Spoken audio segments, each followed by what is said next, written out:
Alright, so today we're actually going to go ahead and introduce ourselves to two new functions. So on the left, we have the square root functions, otherwise known as radical function. So the radical function is basically square root x. Now we have the picture on our left. So we're going to answer a couple questions that is on the textbook. So let's answer question B. Why is square root x only appearing in the first quadrant? So if you don't know what the quadrants are, this is 1, 2, 3, 4. So this is 1 right in here on the right top. This is 2 on the left top. This is 3 on the left bottom, and this is 4 on the the right bottom. So this is because, first of all, we cannot input a negative x value. So this just completely rules out both sections here. So whenever we enter a negative x value, it's going to be on another plane. It's going to be on the imaginary plane because there's no real stuff. So this means that question 2 and quadrant 2 and 3 is out of the picture. And because we're entering a positive x value, we're only going to get, well, a positive y value. So it does not appear in quadrant number 4 as well. So for the answer, we will write this is restricted by the domain and range. Now let's move on to question number C. I'll have to drag and resize this. C. What is the domain of y of this function, which is y equals to square root x? So in our case, we have domain. So since this is going to continue and it's going to, at infinity, it's going to go up to positive infinity. However, we don't have any negative values. So our domain is going to be domain. We're going to write a squiggly bracket x such that x is bigger or equal to 0. X is a real number, and that is our entire domain. And then now for the range. What range? Y such that y is greater or equal to 0. Y is a real number. So y will be everything above this, and x will be everything above this. So right here on this part. Now let's move on to E. Okay, so that was the range. Okay, so let's move on to E. Does the value of y ever reach a maximum? So they're basically asking if there is an actual maximum for this function, which in this case, no. The function will continue to rise infinitively. So there will be no absolute maximum. And that's basically it for this function. So that's basically it for this function. We know the range, the domain, and then basically how the end behavior. So at infinity, what's gonna be happening? Well, we're gonna be getting higher and higher and even higher. So now let's look at the other function that we're going to introduce to us today. This being y equals 1 over x. So let me just make the text box. Oh,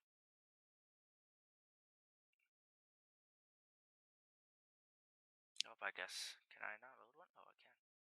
Okay. So let me just spin that around. Okay, good enough. Okay. So this right here is what we call the rationals function. So rationals. Also called the reciprocal. And this function, it's basically 1 over the function mathematically is written as 1 over x. So this is our actual written part. So now let's go ahead and look at there we go. Let's go ahead and look at different criterias. So first we want to understand, why does this graph only appear in the first and third quadrant? So if we look at first quadrant, if we enter any number, if we enter any value of x that is greater than 0, that is always going to give us a positive fraction. It can never give us a negative fraction.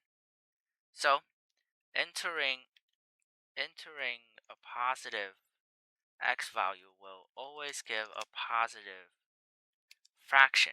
And we can say the same thing about the third quadrant. So entering a negative x value will always give us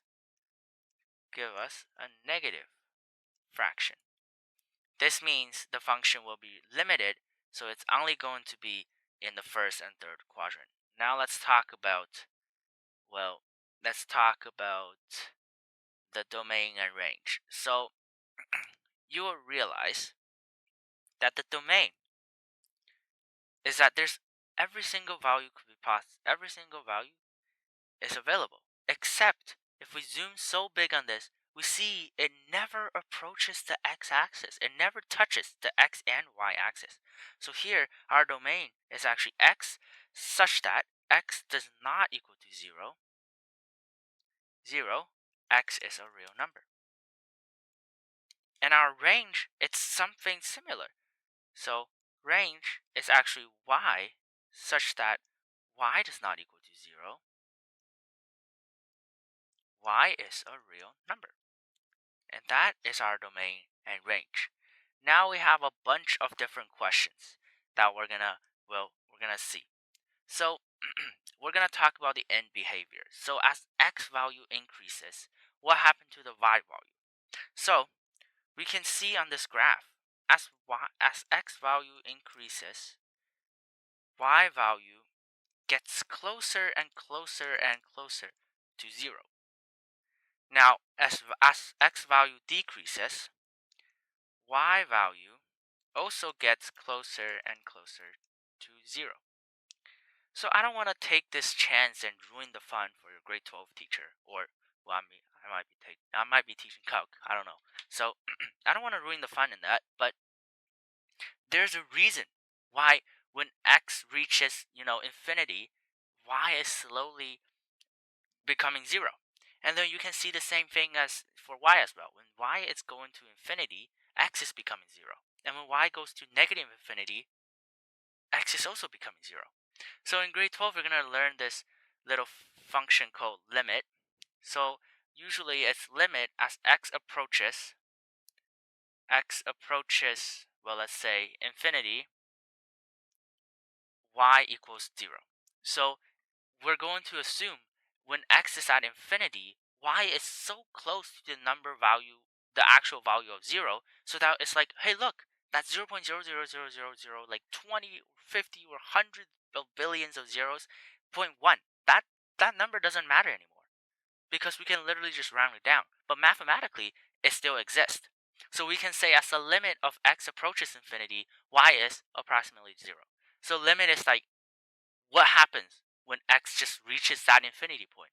Wouldn't y actually be 0? And that is one of the parts of, theoretical mathematics that we love. So in the middle of this, there's actually these things called an asymptote. So in the middle, we have, So I'm going to write that here.